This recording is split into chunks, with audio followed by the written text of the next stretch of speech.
the money and you had your education and the support of your father, but officially you didn't have his name. This, socially, would present some sort of a problem for him, whether this was just his perception. But at the time, having your father's name is very important. And I think that what he would do on that certificate is to put his father and his mother's name, would amalgamate them in order to get over the problem. Watson was born illegitimate, but he took great care to ensure that his son Rupert wouldn't carry the same stigma. Exactly 9 months after his marriage, his young son was born, and the arrival coincided with a transformation in Watson's football career. He left Park Grove after being invited to join Britain's biggest and most successful club, Queen's Park. I think it's difficult for people to appreciate in the modern day how large Queen's Park were. Really, you've got to imagine Man United, Juventus and Real Madrid as one team, because this is a team that founded international football, provided all the players for the world's first Scotland team in 1872, were founders of both the English Cup and the Scottish Cup, and founders of the Scottish Football Association. It is impossible, I think, now for us to understand how one team could have so much influence over the whole of world football as it was. Enshrined in Queen's Park's motto, the game for the game's sake, is the very spirit of the amateur ethos. Only gentlemen of means could afford to play for the Spiders. They didn't pay expenses, and the players even had to purchase their own kit. They were a club for gentlemen, and despite his origins in distant Demerara, Andrew Watson was a gentleman. Rupert Watson's birth certificate shows that his father's primary source of income derived from railway shareholdings. There's little doubt that Watson was a gentleman of considerable social standing, whose colour was of no great consequence to his peers, who without comment or discrimination elected him to the prestigious post of Secretary of Queen's Park Football Club. Watson's experience of being a black gentleman in Scotland was in marked contrast to the treatment of the Irish immigrants who arrived throughout the 19th century. There's something of a novelty of a black gentleman in Glasgow at this time, where there's no novelty in poor Irish in Glasgow at this time. There was a lot of prejudice at this time against Irish because they were seen as the lowest rung of the social ladder, and because of their very large influence, their large numerical numbers in Glasgow as well. It would be naive to think that Watson wasn't subjected to racial intolerance as an individual, but there's no historical evidence of institutional racism on the part of the Scottish football authorities. These were strange times.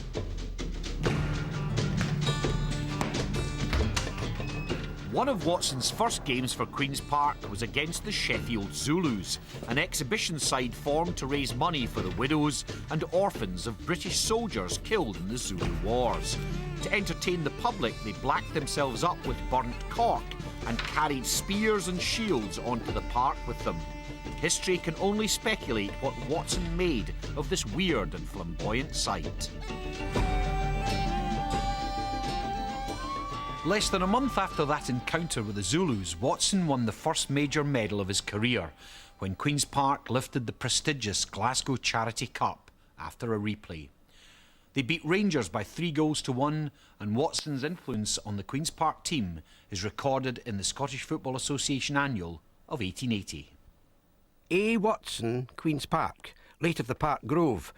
One of the very best backs we have since joining the Queen's Park, has made rapid strides to the front as a player, has great speed and tackles splendidly. Powerful and sure kick, well worthy of a place in any representative team. Andrew Watson arguably is in the top 10 most important footballers of the 19th century because of the teams he played for, the teams he ran, the importance to both Scottish football and general international football. We've not been able to find an analysis of Watson's play in the papers which doesn't say that he was an excellent player. He was solid on the ball. He was a good passer of the ball. He was an intelligent player. Every single report we've seen praises him to the hilt. Watson led Queen's Park to 3 Scottish Cup victories in the 1880s, despite living and working in England for much of that time. To the annoyance of his opponents, he always seemed to make it back to Glasgow when there was silverware on offer. He was accused by some of being an opportunist, choosing the big games that best suited his reputation. One of the most controversial incidents of his career came during Queen's Park's victory in the 1881 Scottish Cup final. The match was marred by an ugly incident between Watson and the Dumbarton fullback McKinnon. The referee missed the incident, but the SFA observer didn't, and action was taken. McKinnon was forced to apologise for his actions. I do apologise for striking Mr. Watson. Your apology, Mr. McKinnon, has been noted and accepted by the committee.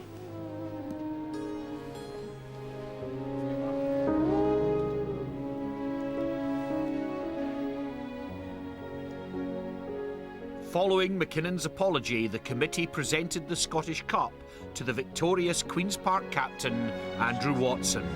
This was to be the first of 3 such presentations to the man from Demerara.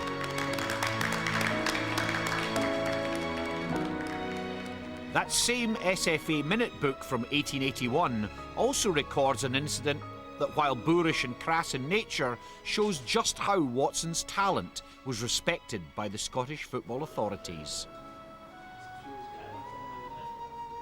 Just before a match against a Sheffield Select, Watson was injured and unable to play. An inebriated SFA vice president said that had Watson been fit, he would have happily drugged a fellow Scottish international, Walter Arnott, to allow Watson to take his place. Unfortunately for the overly refreshed committeeman, Arnott overheard the remarks and was furious at the slur.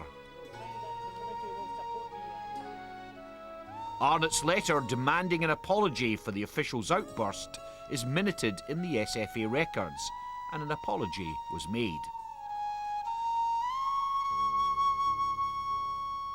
Queen's Park won a trophy in every year Watson was with the club, but his business interests took him all over the country, and he turned out for several clubs across the UK in a way that couldn't happen today. Watson was the main attraction wherever he played, and in 1884 he was invited to join the most exclusive football club in the world, the London Corinthians. The Corinthians' constitution allowed for only 50 members. They were not only a football team, they were one of the most exclusive gentlemen's clubs in the country, and lent their name to one of sport's greatest virtues, the Corinthian spirit. The fact that Watson was invited to join such an elite group confirmed his football prowess, but also reaffirmed his social status. Watson was a part of Britain's respected social elite.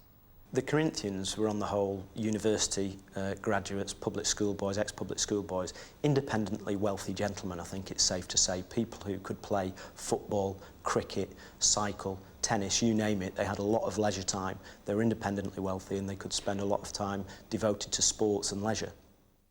The Corinthians were formed to champion the cause of amateurism and to challenge Scotland's football dominance. Their founder, Pa Jackson of the English Football Association, had admired Watson's leadership in that famous 6-1 victory. Pa Jackson and the Corinthians would have been familiar with him as a player, but also as a gentleman. You know, he will have known how he behaved off the pitch as well, which was very, very important. You're talking about a club in Corinthians who, when the penalty was introduced, actually refused to take the penalty, or if they did take the penalty, they'd deliberately kick it over the bar. If they conceded a penalty, the goalkeeper would stand to one side.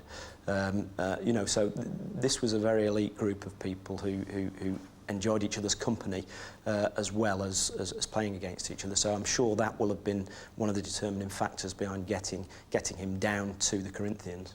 The Corinthians rated him highly and asked him to play for them, which I find astounding. I think as the years go by, we will be able to prove that Watson is one of the most important footballers of all time. But why, if he was such a great player, has Watson been forgotten for more than 120 years? One of the problems you have is almost everybody that played football more than 60 years ago has been forgotten. I think if you can name one player a year for 30 years, you're doing well. So to try and pick out great players from 120 years ago is nigh on impossible. And unfortunately, Watson, like most other players from the 1870s and 1880s, have been completely forgotten. It's unfortunate that his role as a pioneering black football player has not been recognised, but I don't think that there inherently is racism there. I think it's just an accident of history that he has been seemingly forgotten. And I think that has happened to many black people in Scottish history, because we don't know from his name only what his ethnic background was likely to be. We only know from the visual representation, and of course that is very impressionistic from that time. I think it's an extraordinary achievement. But what it does show, in fact, that we can have a society where, what you do and what you do well is what is important. Not who you are. And I think that, to me, this is a very, very good find in terms of a person who was functioning at the highest level in the society in terms of its sport. And sport is very important. And without being discriminated against to say, well, you couldn't be captain of the country. By the late 1880s, fewer and fewer references to Watson appeared in newspapers and football journals. By then, in his 30s, Watson's spectacular playing career was coming to an end, and he decided to resume his academic studies. Watson moved to Liverpool and left his family behind in Glasgow. He played for Bootle FC and in 1892 qualified as a marine engineer. The next chapter in his remarkable life was about to unfold. It was ships, and particularly the giant ocean liners built on the Clyde, that shaped Watson's later career. Predictably, as he drifted further from football, details of his life became sketchier. He spent the next few years as a second engineer on passenger ships, travelling between Glasgow and Bombay. But beyond that, no one is too sure about what really happened to Scotland's greatest black player after he gave up the game for the life of a second engineer.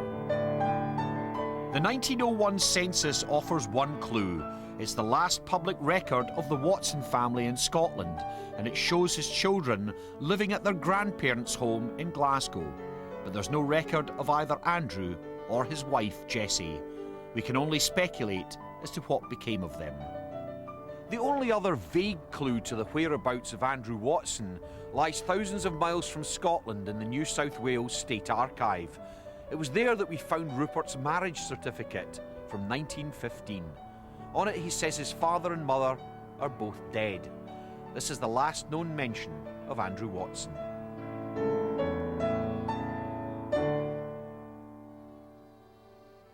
Andrew Watson was one of the most important figures in British football. Sadly, his achievements are nothing more than a distant memory. But there's been no conscious attempt to airbrush him from history. He's no less remembered than a whole generation of middle-class white players of whom we know precious little. But his importance to Scotland's football diversity can't be overstated. Andrew Watson is proof that black Scots didn't just start playing football in the 1970s. They were part of the very invention of the game, part of the hidden legacy of the greatest show on earth. Farewell, dear friend. May good luck hit you, and mang your favourites admit you. If e'er detraction sure to smit you, may nane believe him. And ony deal that thinks to get you, good Lord, deceive him.